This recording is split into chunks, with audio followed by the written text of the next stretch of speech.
Okay, hello. In today's little lesson, we're going to have a look at developing our menu system using the buttons that we looked at last lesson. So for today's lesson, you will need to download the template code, which I've provided for you, and also some button resources. Now I've given you 1, 2, 3, 4, 5, 6, 7 buttons, as well as the template code. So you'll need these saved in your folder, in the same folder as the template code, which I have given you to use today. Okay, and the template code looks like this. Okay, basically all we've got here is where we left off last lesson. We've got colors, we've got our screen sizes, all the basics here. We've got our subprogram for drawing text, which we used, which makes it easy to draw text and things onto the screen. We've got our button class, which creates a button, instantiates it, and draws it onto the screen. And we've also got our collision here with the button. So if we click on the button, it returns an action, so we can detect if the button's been clicked on. We've got our loading buttons, our start options and exit from last lesson, and our creating the button objects that we created last lesson. Then in our main loop, we've got our 3 buttons being drawn on the screen, and if the button is clicked, we just print out little messages. So all we should have at the moment, if we run it, is something like this. 3 buttons down the screen with template code, and if you click start options, it prints the text. If you click exit, it exits. So that is the template code that we are starting from today. However, what we want to do today is to develop that starting code so that instead of just printing a message saying start options and exit, it's going to actually do something. For example, if we click the options button, it's going to change our screen here to show us a different option screen. And then we've got buttons to go back. And if we click the start button, it's going to start playing our game. And if we click spacebar, it's going to show us a pause screen. So we can have different screens that we can access different buttons on depending on what is clicked within our game. So that is what we are going to be working on today. How are we going to do this? Well, first stage to get started. If you scroll up in your code, the template code I've given you, look at the load buttons. Those are the first 3 buttons that we used last lesson, but I've actually given you code to load 4 more buttons ready to use. All that's doing is just loading the images for the buttons like we've done previously. So you've actually got more buttons there ready to use loaded in. I've done that to save you time, because otherwise it's just copying out code. However, that's just loading an image. We need to create the buttons for those. So the first thing I'm going to do is create those button objects for those extra images.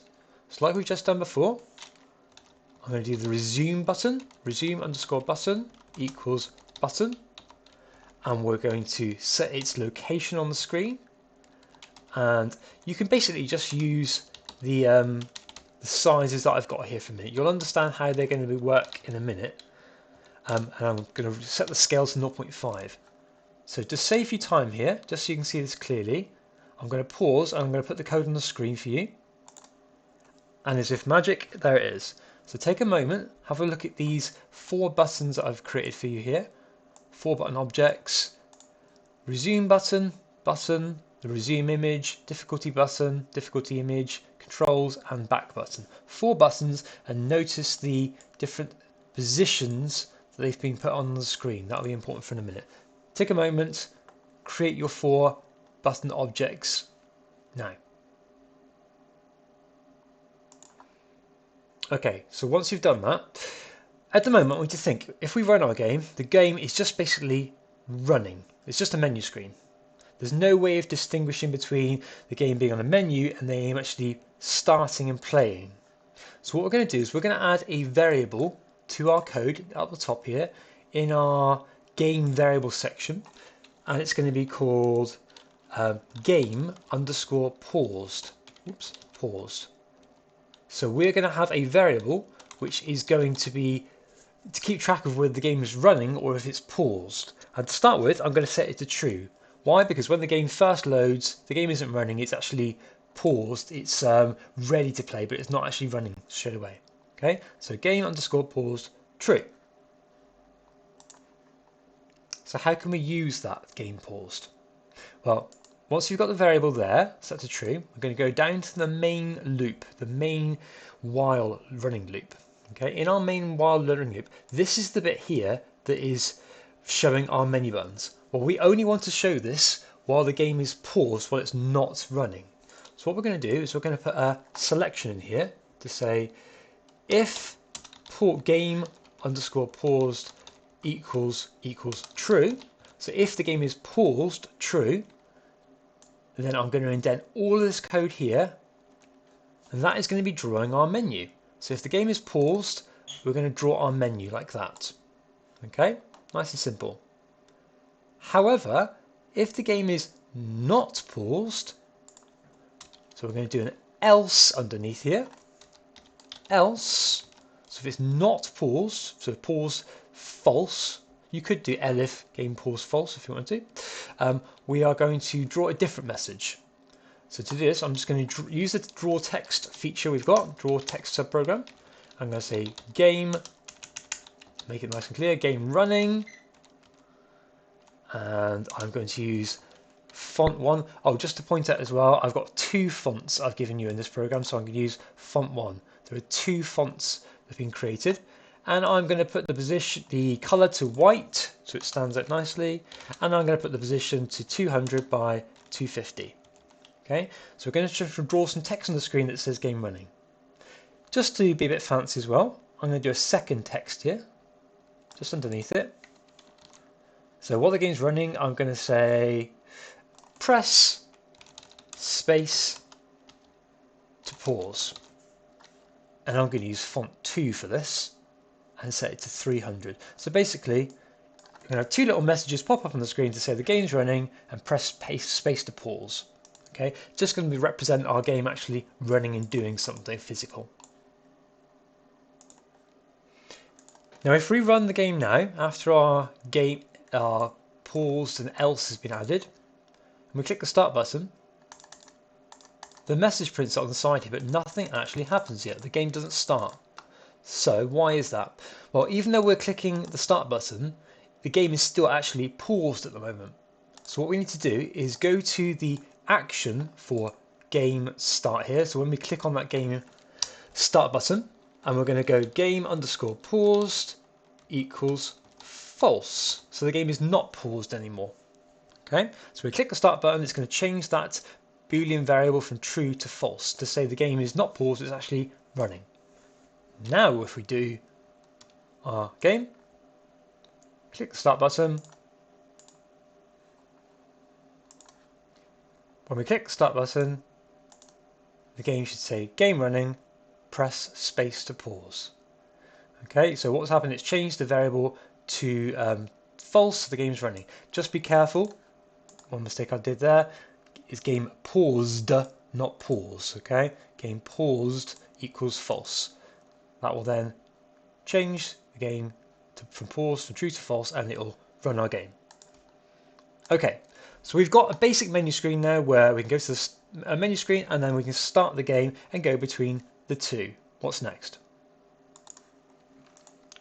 Well, at the moment we can run our game, but if I press the space bar, nothing happens. So we can only go one way at the moment. So what we need to do is we need to add an event to detect when our space has been pressed, from the space button. Well, if we scroll up here, look, we've actually got an event already for quit. So we need to add another event in here to check the space bar. How do we do that? Well, we're going to add if event.type equals pygame.keyDown.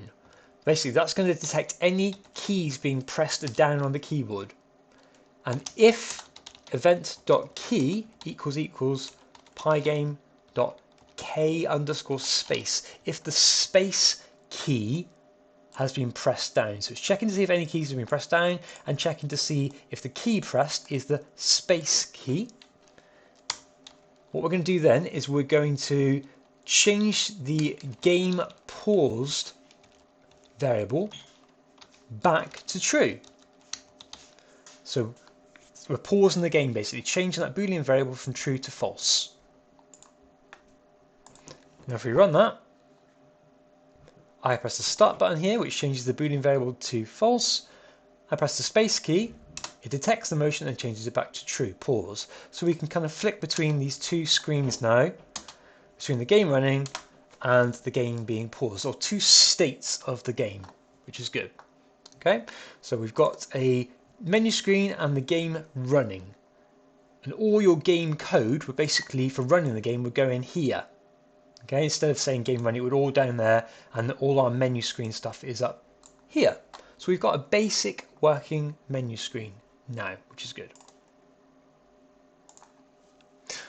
So the game works, but at the moment we've only got one menu screen. We've got a main menu screen, and then we've got the game running. What if we want different types of menu screens? We might want a main menu screen, an options screen, a paused menu screen that is different from the main menu. How can we do that?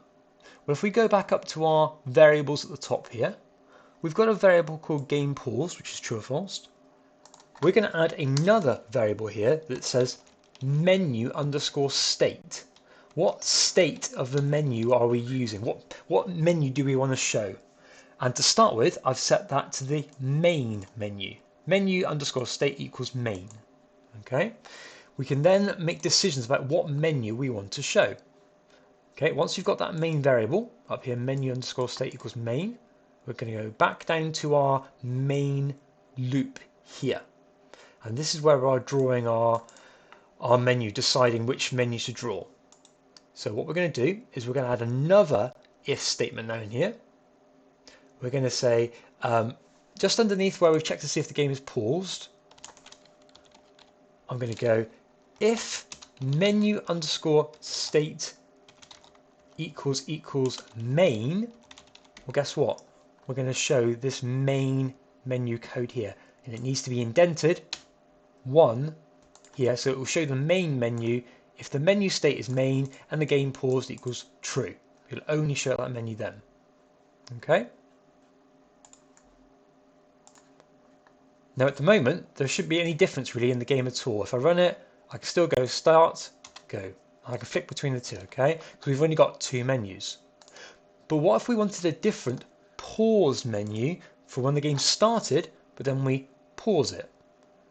Well, now we've got this if in here.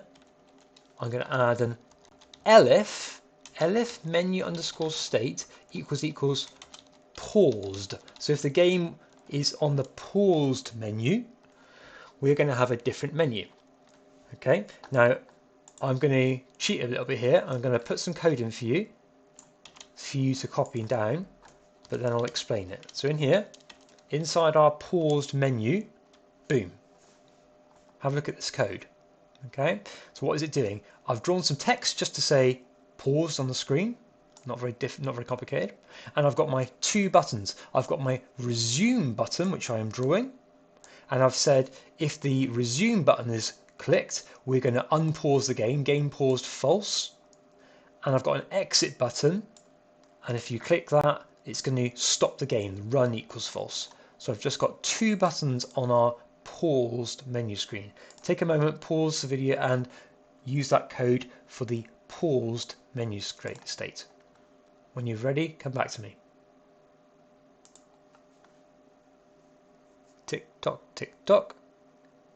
Once you've done that, have a look at this. If I run the game now, click start. Now if I click pause, I expect the pause screen to pop up, but it doesn't. It goes back to the menu screen. Why is that? Because it's the menu state at the moment is still set to main. So what we need to do is when we press the space key, as well as changing the game pause to true, we're going to change the menu state to paused. Okay, so we're changing the menu state from main to paused, which will display a different menu. So this is under the space key pressed, and we've got menu underscore state equals paused. Now if we run our game, I start it, and if I press space, we get a different menu screen because it's triggering the menu state paused selection, not the main selection. And now using these buttons, resume will make the game run, so I can keep pause and resume as many times as I want, and if I press exit, it quits the game. So we've now got a different menu screen for our paused menu with a paused menu with a paused menu state. Well, that's good, that's fine. So now we've got a start button we can use, we've got an exit button we can use. How about this options button? At the moment, this options button doesn't do anything. Let's see if we can make one final screen for our options button with the remaining buttons we've got. Okay, so we've got menu state for main, we've got menu state for paused. Let's add in one more elif at the end here. Elif menu underscore state equals options. So we've got another options state here. So there's our third menu. Again, I'm going to cheat a little bit here. So copy and paste some code. Boom. Let's have a look what this is doing. Well, guess what? That's just drawing some text on the screen saying options. And then we've got our 3 buttons for the options screen. We've got our controls options that would let you configure the controls of the game. We've got a difficulty setting where you can maybe change the difficulty of the game, and a back button to go back to the main screen. Okay, now on these first 2, I've just got the word pass. That is just so the button would work. Obviously, if you develop the game further, you'd have another sub-screen maybe with options for the controls, another sub-screen for the options for difficulty. But for the moment, that's just going to allow us to click on the button and detect it's been clicked. However, the back button, you'll notice when we click the back button, it's going to change our menu state back to main, so we can go back to the main menu. And I've put this little delay in there. I've done that to stop it causing problems with double clicking on buttons and things. It just helps to stop any double clicks or clicking on buttons on the next screen accidentally, okay? So that's the reason why that's in there. Just a slight delay to help prevent errors. Take a moment, copy down that code. Okay, let's try it out. So this is for our options menu state. Now if I run, look, nothing happens. Why does nothing happen? Just the same as we had with the start menu and things, okay? It's clicking on the button, but it's not changing the menu state. So the final thing we have to do is go back to when we click on the options button here. When we click on the options button, we're going to change the game menu state, to paused. Sorry, I mean options. New error. Menu state options, because we're going to go to the options menu. Okay, so when you click on the menu options button, it's going to take us to the options menu by setting the menu state to options. Let's have a go.